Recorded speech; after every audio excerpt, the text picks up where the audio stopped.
Good evening. I'd like to call the meeting to order. Ms. Henry, Mr. Hikes, Present. Ms. Weiss, Here. Ms. Hubbard, Present. Ms. Fowl, Present. Ms. Jones, Here. Mr. Davis, Present. Ms. Cousins. yes. We have a quorum. Can we please stand for the Pledge of Allegiance?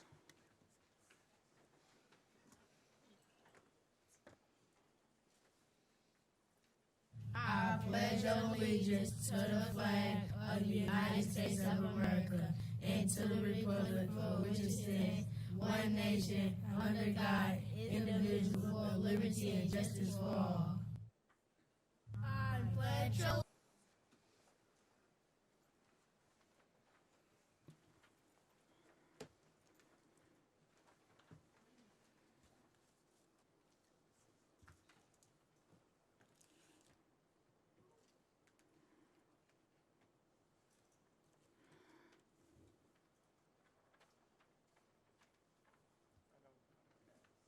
No, you're not. I am.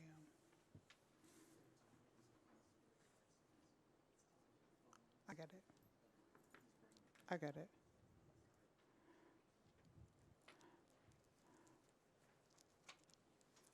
We were honored to host Secretary Miguel Cordon, Secretary Xavier, I'm not going to say his name, but Sarah, Congresswoman Cori Bush, and Deputy Secretary Cindy Martin at Compton Drew Middle School last Wednesday.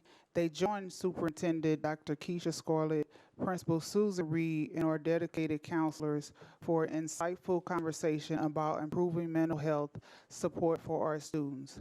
We appreciate the opportunity to share our experience and challenges we face in providing mental health services to our students. This on-site experience will help to shape education policies in Washington, D.C. and ensure that the voices and experiences of our local community are an integral part of the dialogue. The board is committed to providing our students with the mental health support they need to succeed. We believe that this is essential to their academic achievement and overall well-being. We are grateful for the support of Secretary Cardona, Secretary Becerra, Congresswoman Bush, and Deputy Secretary Martin at this important work. We also want to recognize the fact that we're really trying to encourage and educate all our parents on the Medicaid extension and ensuring that they're informed about the importance of renewing their Medicaid extension. Correct? Extension. Thank you. Superintendent Scarlett. So, parent reminder, update your contact information. This is a reminder for all parents and caretakers. Please take a moment to ensure that your child's school has the most up-to-date contact information on file. This simple step is crucial in facilitating clear and efficient communication between the school and you, especially in cases of emergencies or important updates regarding your child's education and safety. Your cooperation is greatly appreciated. SLPS magnet application season starts October 1st. It's that time of the year when we open the doors to exciting new educational possibilities. Our magnet application season, open to all students in the city of St. Louis, kicks off on October 1st, and we have some fantastic events lined up to help parents make informed choices. For our current SLPS 8th graders, mark your calendars. For the high school, Here I Come pep rally at Harris Stowe State University on Friday, September 29th. It is going to be a lively event where you can get a sneak peek at all the amazing high schools within our district. Parents, we've got you covered too. Join us for High School Here I Come Parent Night on Tuesday, October 3rd at the Allied Health Building on the SLU campus. We'll provide you with a comprehensive overview of our high schools so you can make the best choices for your child's education. Those events mark the beginning of an exciting journey as we explore the incredible educational opportunities that St. Louis Public Schools has to offer all our students in our city. You can visit www.slps.org/magnet for more information. The Spirit of Excellence spotlights three of the top three high schools in the state of Missouri. Tonight, we proudly shine a spotlight on the remarkable achievements of the students, staff, and families from Metro Academic and Classical High School, Collegiate School of Medicine and Bioscience, and McKinley Classical Leadership Academy, as they all earned the distinction of being among the top high schools in the state of Missouri. St. Louis Public Schools proudly holds the top 2 high school rankings and secures 3 positions within the top 20 in the entire state, as recognized by U.S. News and World Report. For the 4th consecutive year, Metro Academic and Classical High maintains its well-deserved position at the forefront of high school excellence in Missouri. Collegiate School of Medicine and Bioscience closely follows at the impressive 2nd spot, while McKinley Classical Academy proudly occupies the 18th position in the rankings. These rankings exemplify the district's unwavering commitment to excellence, spanning a range of educational criteria, including college readiness, math and reading proficiency, underserved students' performance, college curriculum breadth, and graduation rates. This collective achievement is a testament to the dedication of both the students and educators of St. Louis Public Schools. Your steadfast commitment to excellence has brought great honor to our district, and we extend our heartfelt congratulations for this outstanding accomplishment. Can we all please stand and recognize them? Can we have our principals? Can we have the 3 principals please come up before us?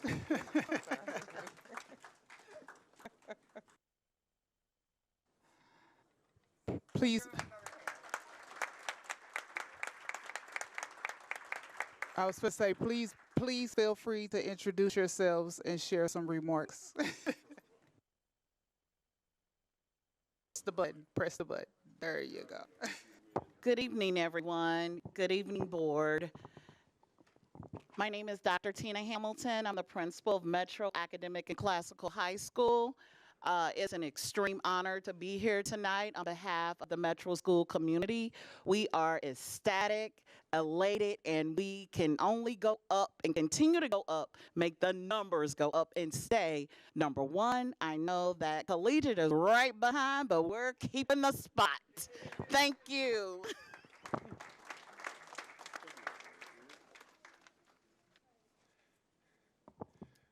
Good evening, President Cousins, Dr. Scarlett, and board members. Thank you, Dr. Hamilton, for that warm introduction.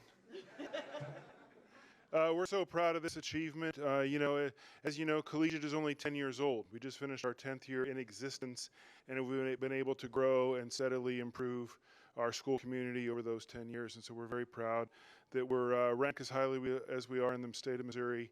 And I hope to welcome you to visit and have you see and feel what our school is like and see our kids in action. Thank you very much. Good evening, everyone. On behalf of McKinley, I bring greetings to you all. Thank you for having us here and for honoring our students and staff. I'm most proud of what we stand for beyond the numbers, and that's our resilience, our teachers' commitments to excellence, and our overall goals and plans for this year that I hope you all get to see beyond the numbers and beyond the data. But thank you all for honoring us tonight, and I know that the best is yet to come. And welcome to Parenthood, Dr. Holloway. Thank you. Thank you, Madam President. Yep.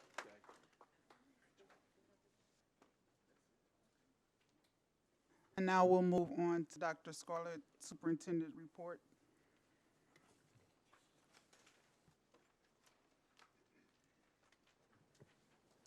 So this evening, we have a presentation. I asked Dr. Claire Crapo, our Chief of Staff for Academic Excellence. You can come on up to the podium. We're having a review of professional development partners.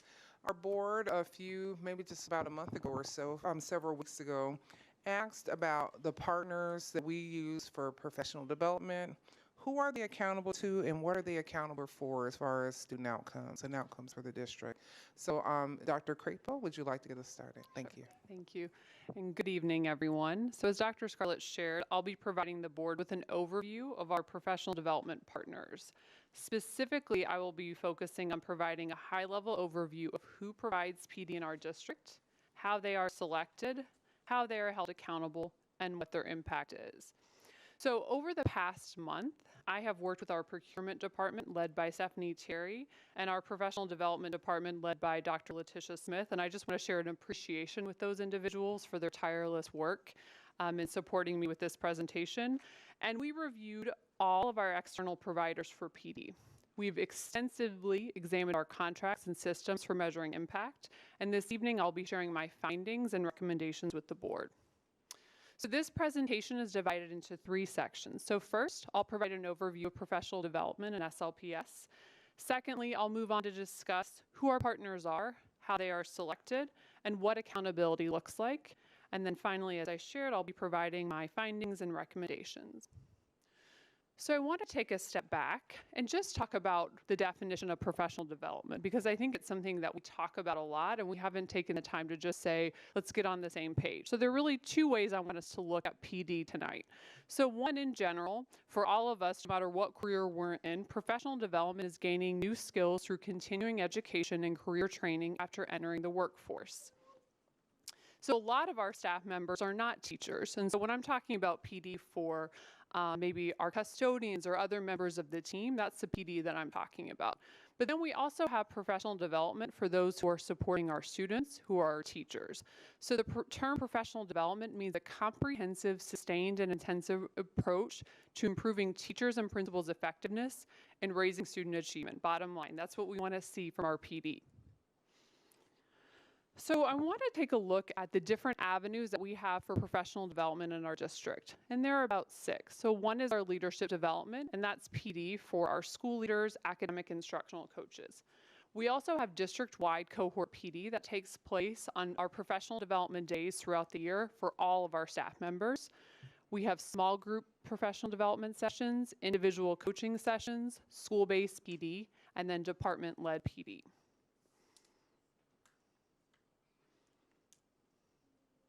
So we have a district professional development department, and as I shared, that is led by Dr. Letitia Smith. And the responsibility of her department is to manage and lead academic and district-wide cohort PD throughout the year. Additionally, her department might support other departments and schools by supporting our departments with PD planning and providing PD recommendations for district and school staff. I think one thing I just want to emphasize here is that professional development is not just done through our PD department, and it's not just 1 time a year or 2 times a year. It's done all year long through our principals, our academic instructional coaches, and other department leaders across the district. Just to continue talking for a little bit longer about our PD department, it is a department of 5, and it has grown significantly over the past few years. It was just a department of 1. Dr. Letitia Smith was leading the charge on her own, and now she has an additional team to support her work. And so we know that they can't lead, these 4 people can't lead PD alone, and we also know that it's critical for our teachers and our staff to hear from experts. So I'm going to transition and talk about our partners who deliver PD. So if you take a look at this slide, there's a couple of different things on here that I want to emphasize. So when we think about who is delivering our PD, approximately 75% of it is delivered by our own staff. So we're looking at about 25% of PD, it's delivered by our external partners. And I took a look at last year's because I thought that was the best way to give the board an extensive overview of PD. So last year we expended approximately $900,000 on contracts.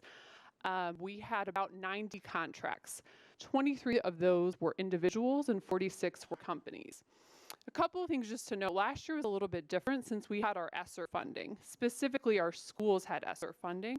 And so you'll see in a moment there was a spike in the amount of PD that our schools contracted out for. And we think that's because of a direct result of the fact that they had ESSER funding for that. At the bottom of the slide, you see deliverables, performance standards, and vendor performance reports. All of our contractors have deliverables and performance standards that they are supposed to be held accountable to. And at the end of their contract term, the contract manager fills out vendor performance reports. So just to take a snapshot for our contracts for last year, this is just our different categories. So this is, let me be clear, this is not the amount, this is not about the amount that was spent, these are the number of contracts by different categories. So you see after school and academics and so forth. Last year, the largest number of contracts we had can be attributed to school-based contracts and then contracts to support leadership. And one thing I think I want to note that's really important is we feel that this is a good approximation, but what we had to do is run several different reports through our system to make sure that what was entered into our system was an actual professional development contract. So if something is mislabeled when it's entered into our own internal system, then it's hard for us to know if it's PD, and so that's part of the support that we'll be giving staff. So I want to talk about how we fund PD in a district, and there are really two different funding streams. We have our federal funding stream, and that was the majority or the larger percent of our funds came through federal funding for PD. So our ESSER funding and then our Title funding. So that means Title II funding, which is all about professional development. Title III is for English language learners, and then our comprehensive dollars for our comprehensive schools. And then, as you know, we have our general operating budget.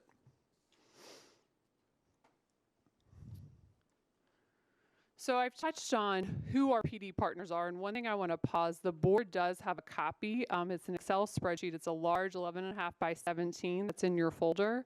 That does list all of the professional development contracts that we had. Last year we did our best to make sure that there was some sort of a description so you all had an idea of what they were for, and then the amount that was spent. So not the amount that was budgeted, but the amount that was actually spent. So in terms of selecting our partners, district-wide, there's a little bit of a different process depending on the department. But the first piece is that the professional development need is determined, and that's based on our data, teacher surveys, principal surveys, hearing from our PD committee. After that, different departments go out and actually select our partners, and that can be a lot of different ways. So depending on the amount of the contract, it might be bid out. They might also have received a recommendation from another district. We might have used them the previous year. Either way, we have a partner that is reviewed and selected. Then the contract is developed with the scope and sequence being created. And then finally, all of our contracts have a contract manager, and I want to make sure that I share this because this will relate to one of the findings in some of my recommendations. So this contract manager is responsible for evaluating and monitoring the performance of that vendor throughout the contracted term. And so they're responsible for not only setting the deliverables, but then measuring them at the end. So we've talked about who our partners are, very briefly, how we select our partners. And I want to talk about, I think the most important part of all of this is then what's the impact and how do we measure the impact? So our professional development department has really, I want to commend them, laid a solid foundation for how we measure impact. So they use what I think I would call the guru of professional development evaluation, Thomas Guskey's 5 critical levels of PD evaluation to actually determine what the impact of our PD is. So the board, you can see the 5 levels on the screen. So level 1 and 2 are all about participant reactions and their learning. Level 3 is really what we're doing here tonight, is organizational support and change. So a lot of the recommendations I have will be in line with level 3. And then level 4 and 5 are really the most important part. So at the end of PD, right, our teachers have new knowledge and skills. What's different in their practice? And then finally level 5, which is the most important, is there a positive impact on student learning? So what does this actually look like in our district for evaluating impact? So for our district-wide cohort PD, levels 1 and 2 are measured through a survey, and they are directly aligned to the questions or to levels 1 and 2. Was the time meaningful and well spent? And asking them about the knowledge and skills that they gained. So levels 4 and 5, it's a little bit more technical. The board has a copy of the evidence of impact document. Every cohort leader fills out this evidence of impact document, and that is the foundation, that's the start of us measuring, is there an impact in teacher practice and is there an impact on students? Again, I want to emphasize that this is the start of a foundation. This document is a great tool, and I'll talk a little bit about how we're going to take this foundation and grow upon it. So last year, so we're just looking at last year right now from our district-wide cohort PD. Again, we're looking at what were our teachers or our staff members' perceptions of the learning.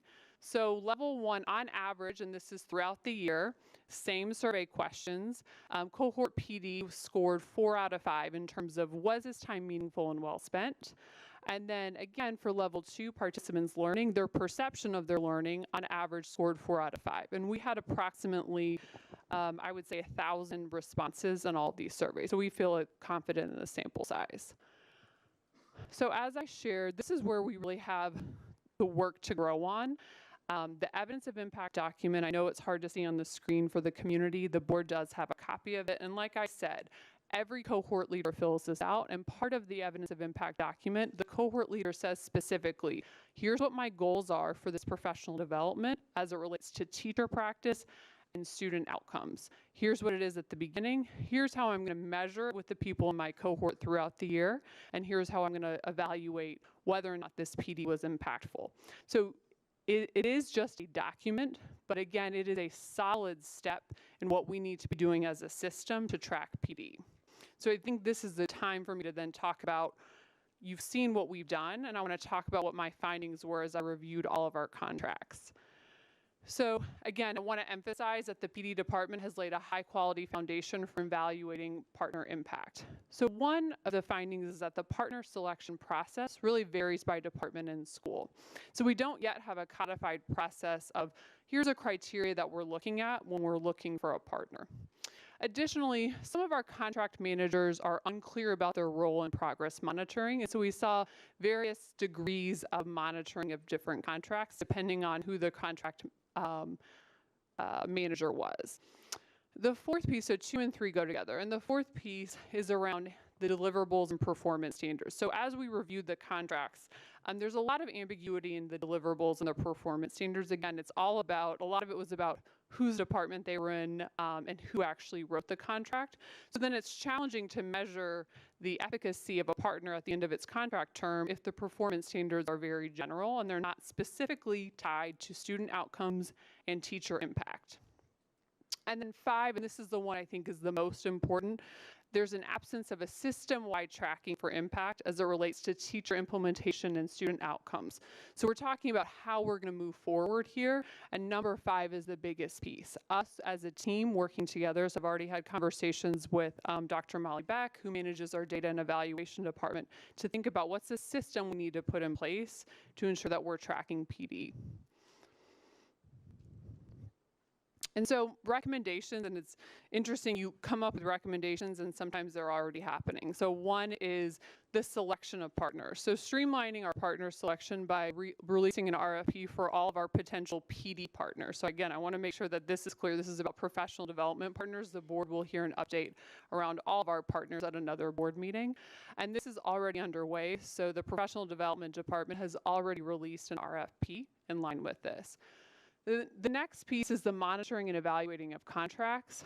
So working with our procurement team to train our staff around drafting clear and measurable deliverables and standards, what their role is in monitoring contract performance to make sure that they are aware that, you know, we're hiring someone, so you have the responsibility to make sure that you're checking in with this partner along the way and monitoring how they're doing in alignment with the contract. And then finally, as I shared, systematizing our tracking and evaluation of PD impact and outcomes, building on this phenomenal foundation that Dr. Letitia Smith has established. And so some commitments we want to make to the board is we talk a lot about the different things that we need to do as we move forward. And a lot of it is how do we create the conditions to make sure that we can do all of these things? Because it's easy to say these things. And so how do we continuously improve? So it's creating the framework to support impactful PD systems. So that means establishing our system-wide tracking approach and looking at how our system is arranged to make sure that it can support the tracking of PD outcomes. So we're looking at org charts right now across the system and work streams to see how all of our departments work together and how they might need to be rearranged to better support things like this. And finally, I think the thing that gives me the most hope is that we have district student goals that the board helped us select at the last work session. So moving forward, we have those 4 goal areas that will be developed into SMART goals. So those are going to be the cornerstone of how we're measuring impact as a district, not only with PD, but in all the other work that we're doing. We set these 4 goals. How does our work then drive us towards getting closer to those 4 goal areas? So that is the conclusion of my presentation. I am happy to take questions at this time. Is there any questions for Dr. Crapo? Dr. Crapo, your presentation is spot on. I just have one question. On here, I see you were saying that you're moving, and a recommendation you have is for RFP. I think you are wanting to do a RFQ, request for qualifications, Yes. not request for proposals, Thank you. correct? Yes. Just for clarification. Is there any other questions for Dr. Crapo? You're good, Board Member Hubbard? No questions? Looks like you have something.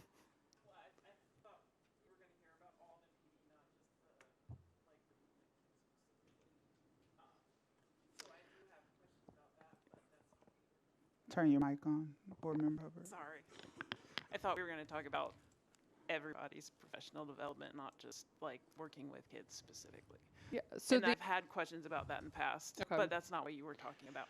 So yeah, I mean, the don't have difference, questions. no, that's okay. This was really about the external partners. And so a lot of the other individuals who are providing PD likely to other departments are often internal staff. Okay. Thanks. Any other questions for Dr. Crapo? Yes, Board Member Jones? Dr. Crapo. So once you finish we finish this list and look through all of this, how can we look at the history of their performance so that, you know, as a board member, we can do some kind of evaluation of what we're thinking?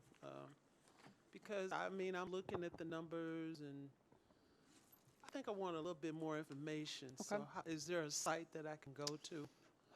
Well, I mean, we can do a couple of things. We can pull, I mean, all of this is anytime, you know, it goes back before the board, there always is supposed to be, right, a vendor performance report that then is tracking how did this partner perform before then it's voted on again. So we can certainly pull vendor performance reports for different partners that are listed on the professional development spreadsheet. Okay, so you use all of this information for future references when you want to, you know, like you said, you're going to Yeah. consolidate for the ones who have high performance and then those who didn't.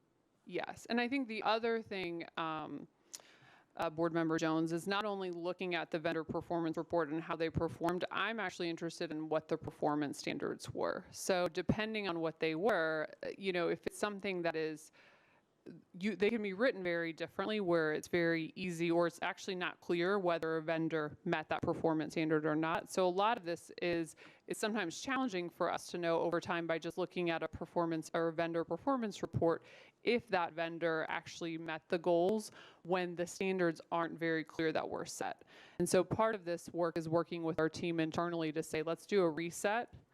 Anyone across the district who is going, you know, out to, you know, have someone do PD, or really any partner at this point, let's be very clear in alignment with our student goals of what we're expecting this partner to do. And I think, honestly, that's fair to everyone, right? That's fair to a partner because they're clear about what they're going to be held to, but it's also fair to our teachers and our students that we're holding our vendors accountable for the money that we're then expending for them to give us that service. That's something I've always wanted. For the Panorama survey, is supposed to be a tool that's utilized in this, analyzing the vendors. I mean, it absolutely could be. So depending on what the professional development would be on, I would certainly say that that would be a measure that I would look at. So if there was a professional development that teachers received around, and I keep going back to teachers because that's the one that I feel probably I'm the most comfortable with. If there's a professional development that they received around improving the culture and climate in their classroom, well, then I would, and they're getting it, you know, 6 times throughout the year, then if I'm the contract manager, I'm going to set performance measures that are aligned directly to the Panorama survey data. So I'd want to see an increase in my students are taking the Panorama survey twice a year. So from fall to spring, I would want to see an increase in specific metrics on the Panorama survey. So it's even more than just our STAR data. It's certainly the culture climate data as well. I know that the Panorama survey is not a visual. Are we going to perhaps do a visual survey of the students? Because I really, like I said before, and teachers as well, I want to hear their voices to see how they really feel. I want to hear what they have to say and how they feel. Because sometimes when you print things, it looks different than when someone says something. I want to know how they feel.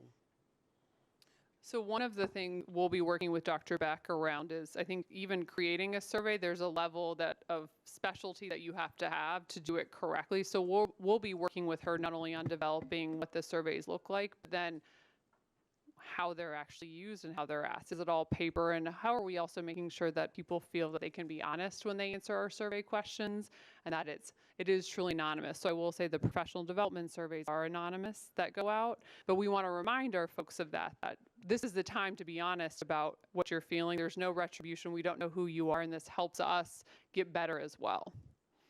So I'm taking this feedback. Thank you. Any other questions for Dr. Crapo? Thank you, Dr. Crapo.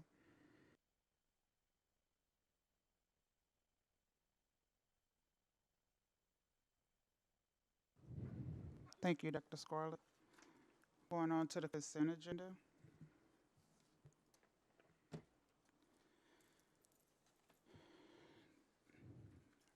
Are there any questions for the consent agenda?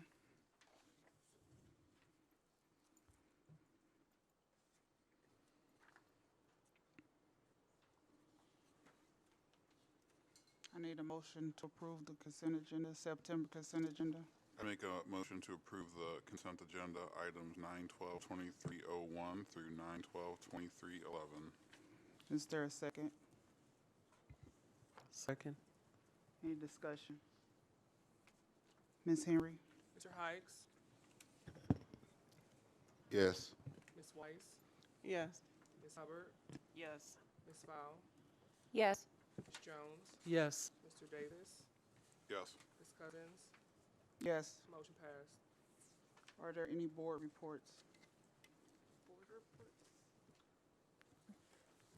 Committee report for Prop F. Go ahead. So Sadie and I are the co-chairs of the Prop S subcommittee of the Budget Committee. And first, I want to start with big thanks to Square Watson and Victoria Glassby for getting everything together. The meeting mostly consisted of a presentation from Cordigan Clark, who is working with partners, Bureau Veritas, Vector Communications, BIS, and they're doing a lot of other stuff. This presentation focused on the master plan for the district that they're working to create. I was excited to see they're using the citywide plan as a blueprint to guide the work that they're doing. They're doing demographic research. They're making new current determinations about the state of our buildings and what needs to get fixed. And it's really exciting.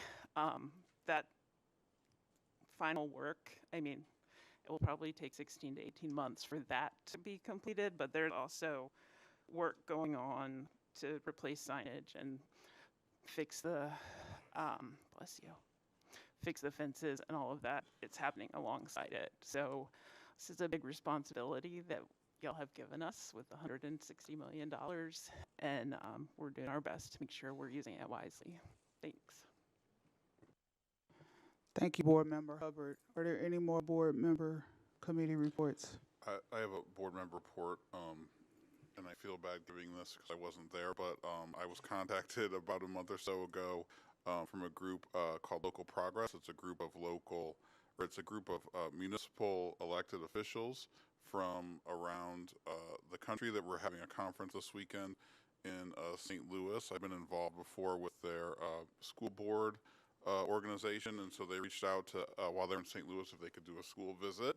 And so I want to thank Dr. Melissa Nash at Yateman Liddell, who's in charge of the full service community school program there, for hosting, Ms. Henry for helping set it up, and Ms. Cousins and Superintendent Scarlett for being there to meet with that group of about 50 school board elected school board officials from around the country to come and talk about community schools, wraparound services, and the like. So thank you for doing that. Thank you, Mr. Davis. Any more board member reports?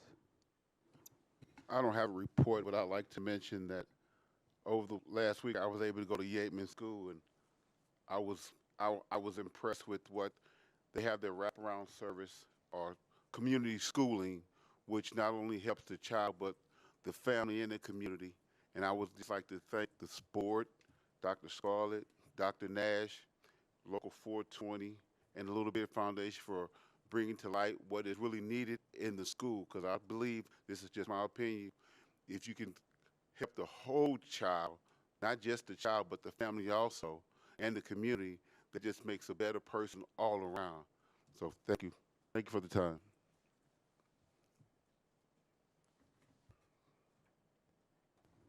Thank you, Board Member Hikes.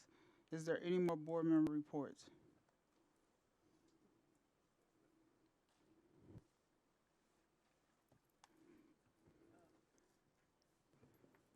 Board Member Jones? I do have a special request. So many of our schools in the district are in need of parents to join the PTO. So many of our schools, particularly in North St. Louis, don't have a PTO membership. And if it is, they're just very few. And I'm really asking the parents to please, please come in and volunteer at your local school. There are so many of our students that need to see you. Even some of our males out there, they need to see you at the school. They need to see you volunteering. And I just have to say, I just think it's so important. It's how I made my way to the board, by volunteering in the school when my children were in school, because I felt like it was most critical. And if you don't have an eye on what's going on, who else will really care if you're not there caring? So I'm just going to ask you, please, I'm begging you. I just see so many things going on my way here, coming down Goodfellow. I saw so many young teenagers walking around with the sweat hoodies on and the masks on and the Mercers and all of this. I'm really worried. I'm just concerned, and I really want parents to come on out and stop playing around. We have a lot of teenagers that are out here on the street, and nobody seems to be worried about it right now, but I'm really worried about it. And let's come on with it. Come up to the school or contact 801 and join the PTO. Let's get busy. Thank you.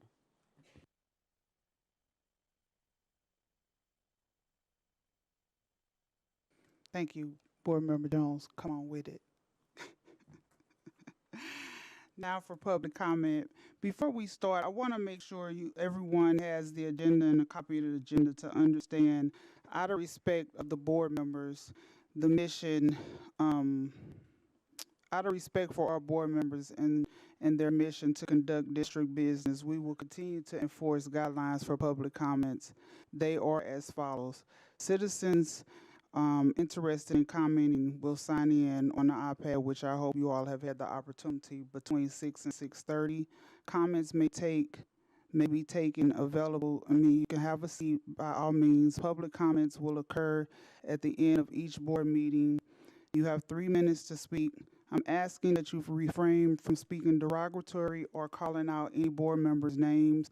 Please be mindful and understand that we are here to listen, but we do not have the ability to provide responses to anything that you're saying to us. By all means, you have the ability to write down any comments that you will have for us, and we will give you written response. So with that said, we're going to go first. As always, our faithful Mr. Bill Monroe. You're up next first, sir.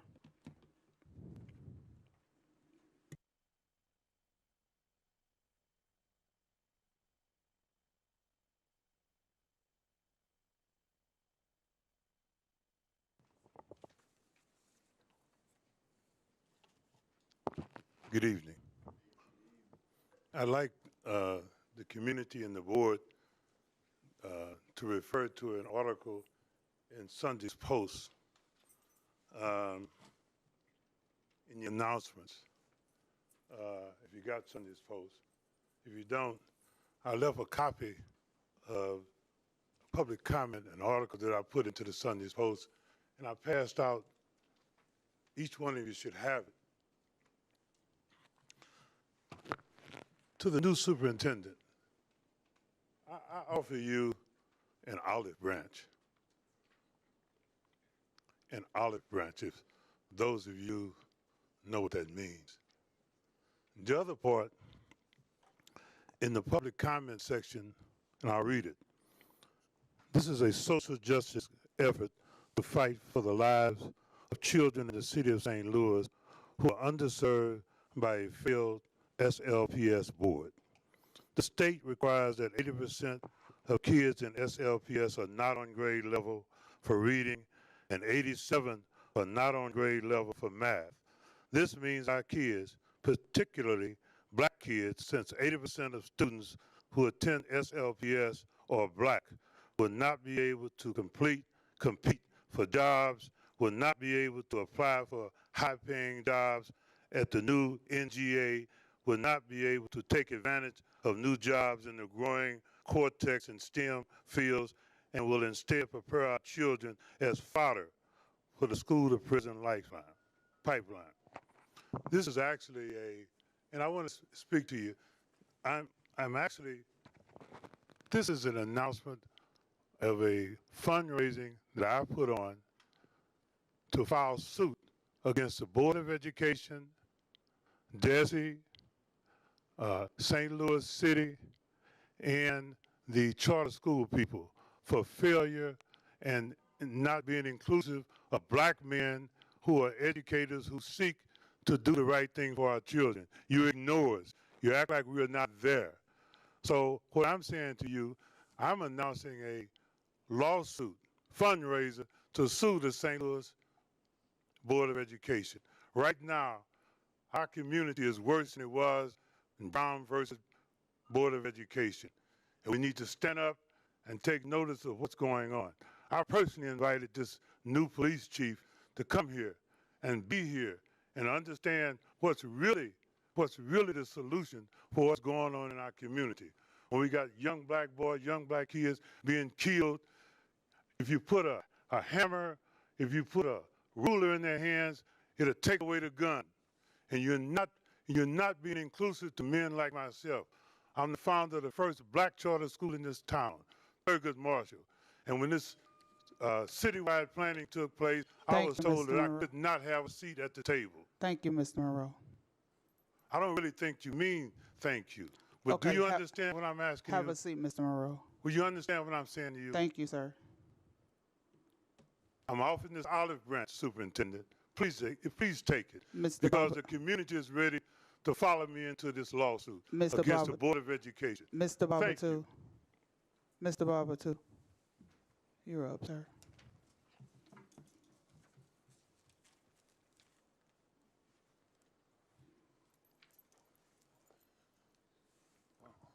Good evening, everyone.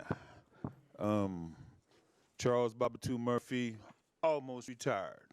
I was kind of wondering what to say tonight because I've seen a lot of things today that kind of upset me.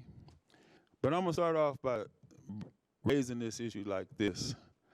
About 30 or so years ago, I had a chance to get some very intensive training in digital imaging.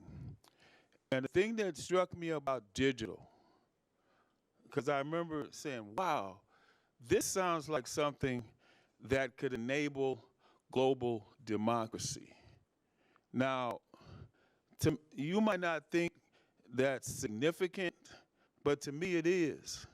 Because why wouldn't we want to be able to get in touch with everyday people around the planet so we can hear what is happening to them? We can hear their voices, see their faces. So all of these advances in technology are not just gimmicks. These are ways that humans can collaborate.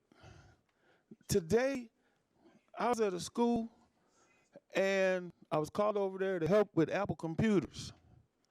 And walked in the room full of Apple computers, but they weren't online. They weren't online. I'll say it again, they weren't online. What's the big deal with being online? It's connectivity, connection with the world. We had PD. Wow, we was talking about it tonight. Professional development. I used to teach that stuff. When we taught professional development back in the day, we would take a week. And when we finished that week, those teachers or whoever took it could do a certain amount of things, and they had software and stuff to take back with them.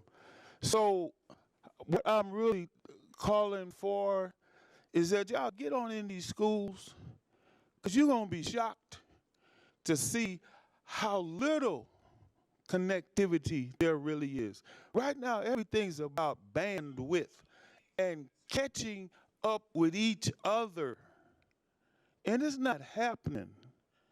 And so the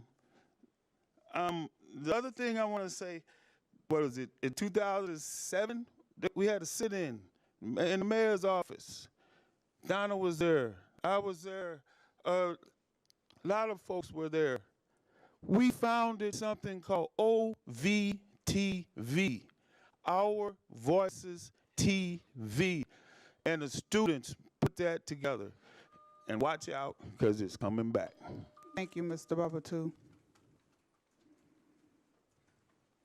Mr. James Gibbs.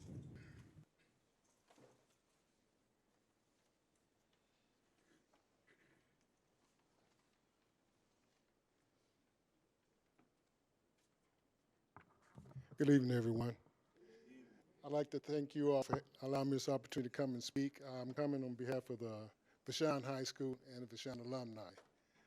It's been called to our attention that the basketball team has been barred from doing any fundraisers to attend the basketball tournament in Hawaii.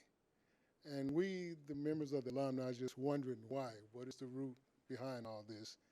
I mean, for them to make such an accomplishment last year, when I say them, boys and girls basketball team achieving state championship, and to try to further this venture they're going on, and to probably uplift the school because of all the negativity going on, you're barring them from doing fundraisers to support this event.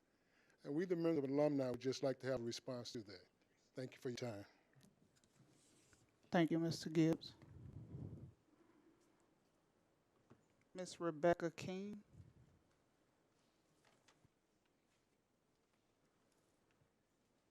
Good evening. I wanted again to thank you very much for your service. I had an opportunity this evening. I interacted with one local teacher. I'm going to use the pronoun she.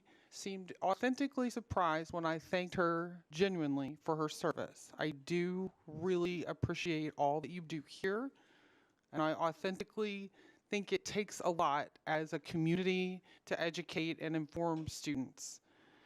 With that said, I am coming today again to ask for the records for the Fanning Middle School. I have asked now, we're on the third month, and it's very important that we have an opportunity to have a fair, transparent, and equitable process when it relates to the assets of St. Louis City Public Schools.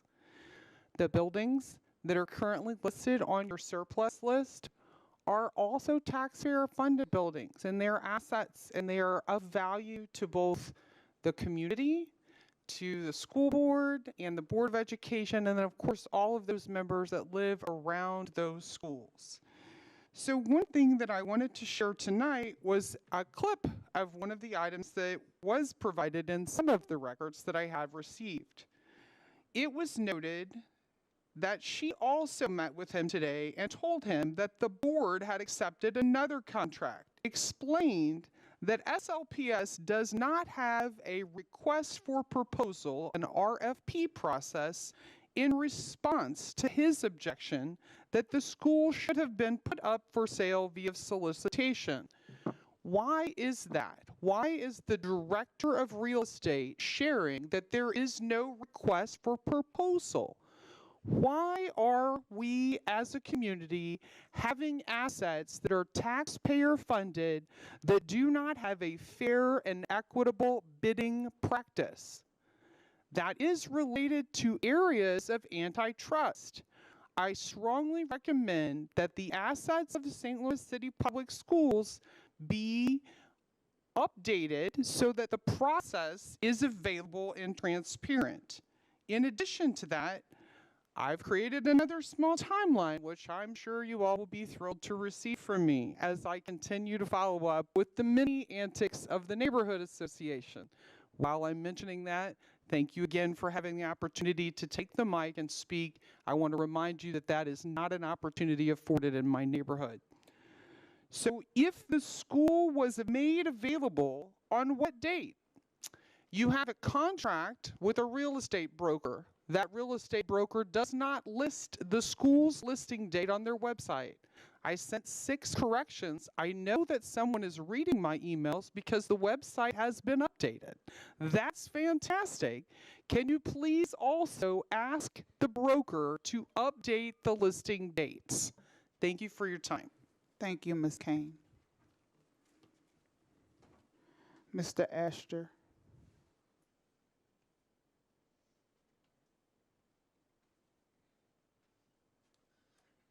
Good evening. Again, I'd like to request that public comment be moved to the front of the meeting. I think it's disrespectful to have members of the public and parents after a long day wait till the end to speak. And I know that's probably intentional so that since you have to sign up at the beginning of the meeting, you have to wait till the end. And as parents, as community members, again, I think that is unfair. You all spoke of Collegiate, of McKinley, and of Metro. These are selective schools. You have to have certain criteria before you're allowed in, whether it's attendance or test scores or a successful interview. These are not open to the general public. What is your plan? Because of course the citywide plan was some nonsense. What is your plan for the majority of children in SLPS that cannot read, write, and do basic math on grade level? Why is it that someone has to ask? As a school system, is that not the #1 responsibility that my kids can read? And if that is not the case, why is that not the #1 thing you all discuss? I heard nothing about literacy. Can you imagine? In a school, that's like going to an auto mechanic store and hearing nothing about cars. Can you imagine going to a power plant and hearing nothing about energy? How do we go to a board meeting, to St. Louis Public Schools board meeting and hear nothing about reading? If your reading scores were out of this world, then I would understand. But you have schools where 1%, 5%, I think Compton Drew, where you had y'all had the audacity to bring the Secretary of Education to the city and bring him to a school where 85% of the kids can't read on grade level? Did y'all tell him that? Where 95% of the kids aren't on grade level for math? Did you all tell him that when y'all were happy and showing them around? Are you kidding? Are you out of your mind? And the fact that you all are not as outraged as me is outraging. And I think if this was a white district with white kids who were being disserviced in this way, you would have a lot more urgency. You would have a lot more fire. I would be the quietest person in this room. But no, we have poor black kids. So we come to the Board of Education and hear nothing, not a thing about education and literacy and reading for our children. Stop it.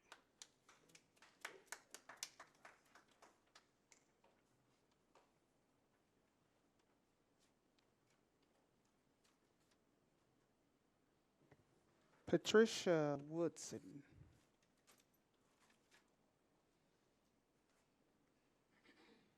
Good evening.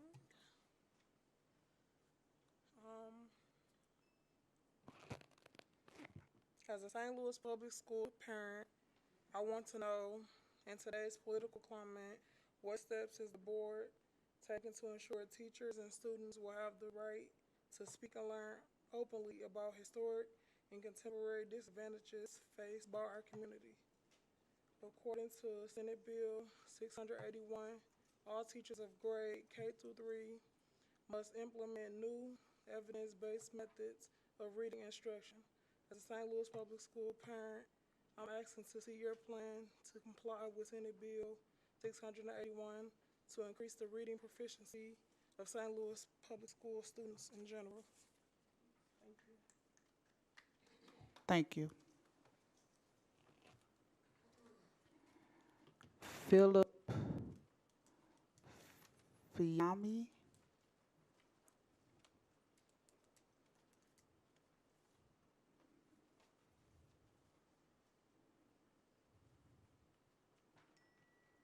Did I say that right?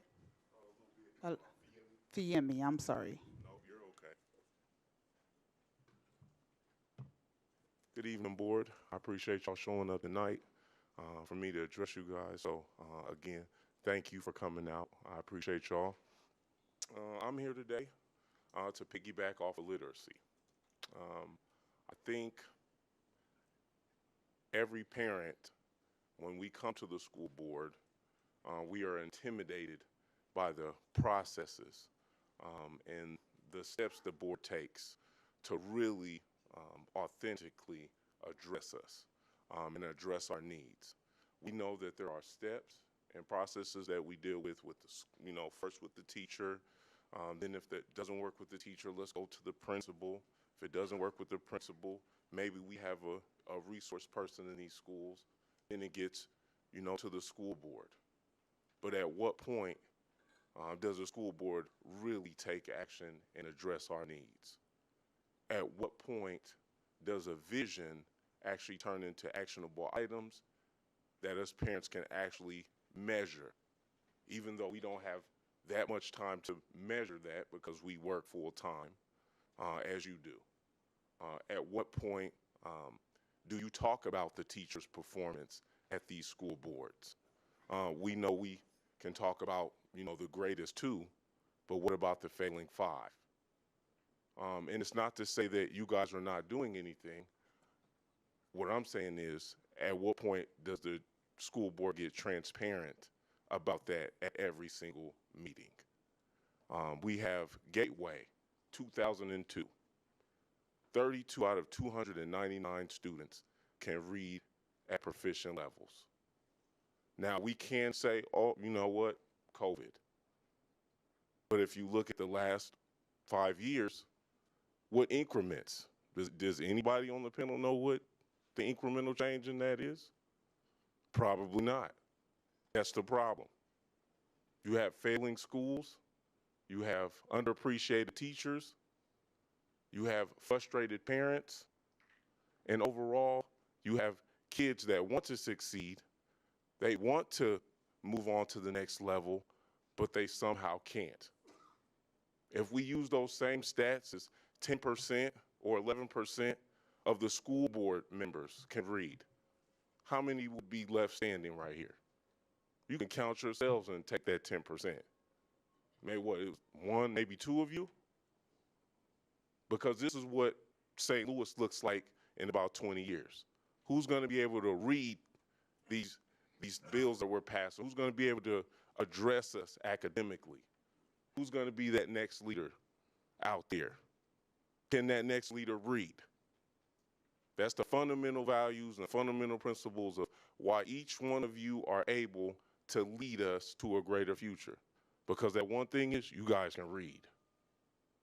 If you can read, you can understand how to walk in the path that's for you. Thank you. You can understand to be a leader. Thank you very much. I appreciate y'all. Thank you. Stephanie Hinton. Hello. I'm a St. Louis public school parent, and I'm saying the same thing as far as reading and literacy. I have a daughter that's in the 3rd grade, and since she's been in kindergarten, I've been asking for help because I noticed that she doesn't retain her letters or anything.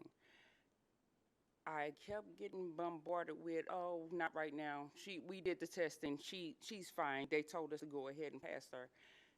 My daughter's in the 3rd grade. She cannot read. And until I wrote a letter begging the teacher to please help me get some help for my daughter, that's the first time somebody ever helped me with my daughter.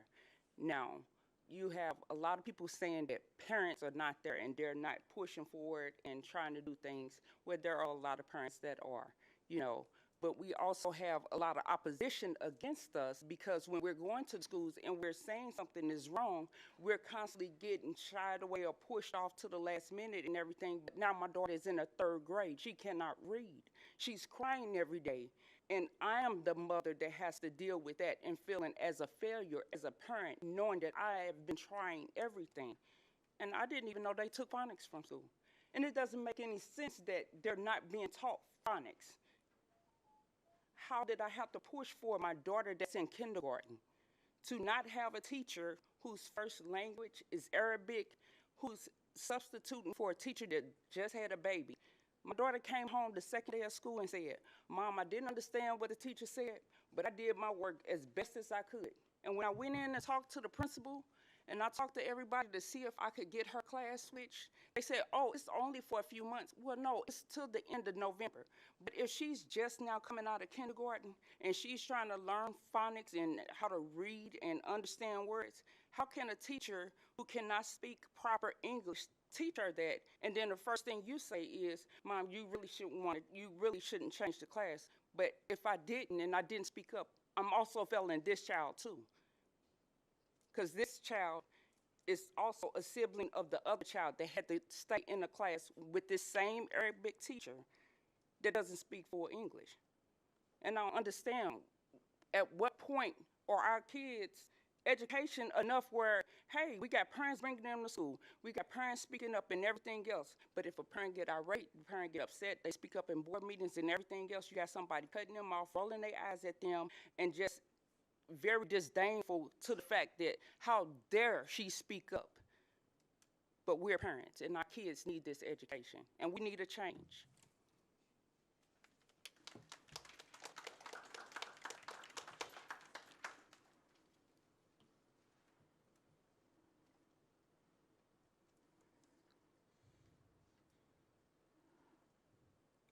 Don Geis, I'm sorry.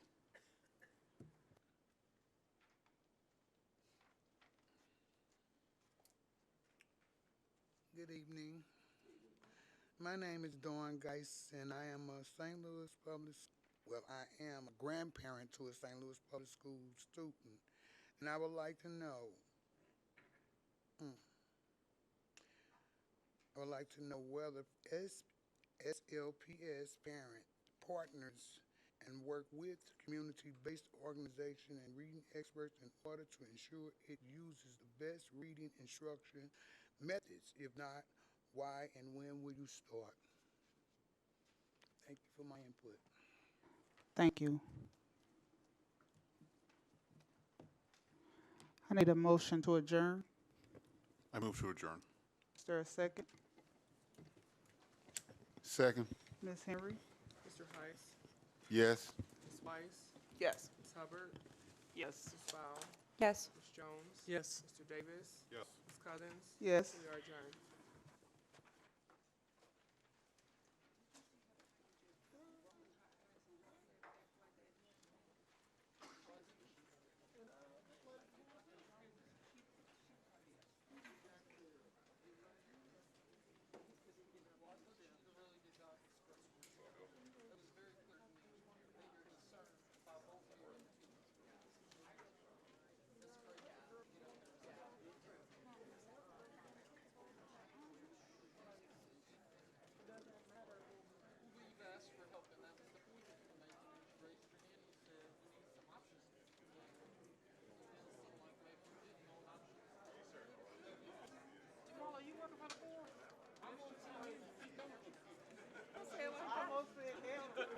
They need some people.